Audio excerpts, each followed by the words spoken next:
15 ऑगस्टचं नाव घेताच डोळ्यासमोर फडकतो तो अभिमानाचा तिरंगा. पण या तिरंग्याचा प्रवास किती संघर्षदायी होता हे तुम्हाला माहिती आहे का? चला आज मी सांगतो. 7 ऑगस्ट 1906 रोजी कोलकात्यातील पारसी बागेत पहिला राष्ट्रीय झेंडा फडकला. तो हिरवा, पिवळा आणि लाल रंगाचा होता. हा आपल्या स्वातंत्र्य स्वप्नांचा पहिला रंगीत प्रतीक ठरला.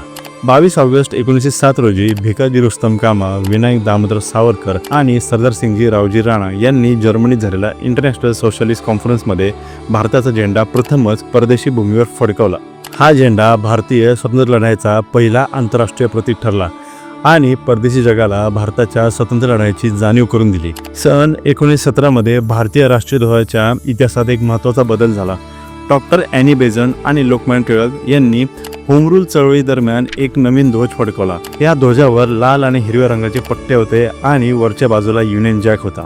हा ध्वज भारतीयांमध्ये राष्ट्रीयत्वाची भावना जागृत करण्यासाठी आणि ब्रिटिशांविरुद्धच्या लढायात एकजूट दर्शवण्यासाठी वापरला गेला. सन 1921 विजयवाडा येथे पिंगली व्यंकय्या यांनी झेंड्याची नवीन रचना मांडली आणि महात्मा गांधींनी त्याला मान्यताही दिली. यामध्ये लाल रंग हिंदूचं प्रतीक, हिरवा रंग मुस्लिमांचं प्रतीक आणि पांढरा रंग इतर धर्म आणि शांतीचा संदेश असा होतो. तसेच मध्यभागी चरखा हा स्वावलंब आणि स्वदेशी चळवळीचं प्रतीक होतं. 22 जुलै 1947 रोजी संविधान सभेने पिंगली व्यंकय्या यांनी तयार केलेल्या झेंड्याला मान्यता दिली. यामध्ये फक्त एक सुधारणा करण्यात आली, ती म्हणजे चरखा काढून त्याऐवजी अशोक चक्राचा तिरंग्यात समावेश करण्यात आला. तिरंग या नावाने ओळखल्या जाणाऱ्या ध्वजात 3 रंग आहेत.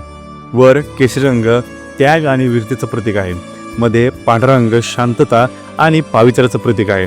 सर्वात खाली हिरवा रंग समृद्धी आणि सुपीकतेचं प्रतीक आहे आणि मध्ये असणारे अशोक चक्र प्रगती आणि न्यायाचं प्रतीक आहे. जेव्हा तिरंगा आकाशात डोलतो तेव्हा फक्त कापड हलत नाही, तर लाखो क्रांतिकारी आणि सैनिकांच्या बलिदानाच्या आठवणी उभ्या राहतात.